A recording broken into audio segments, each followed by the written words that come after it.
Em declaração de voto, vereadora Daiane Mello.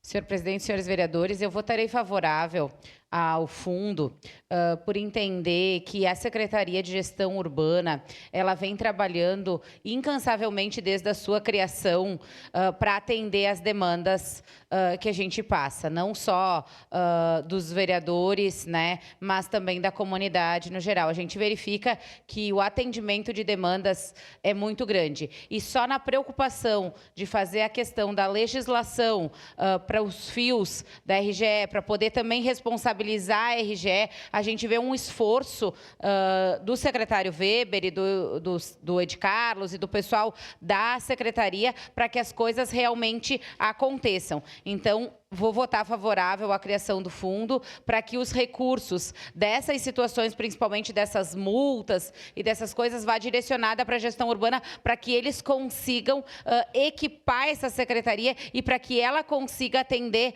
a comunidade no geral, que é isso que a gente gostaria que acontecesse, que ela continuasse atendendo assim ou até melhor. Se com a pouca estrutura que ela tem, ela já atende diversas das nossas demandas, com toda certeza, com recursos, né, destinados a isso, ela vai conseguir nos atender muito melhor. Então, por este motivo, votarei favorável à criação do fundo. Era isso, senhor presidente. Obrigada.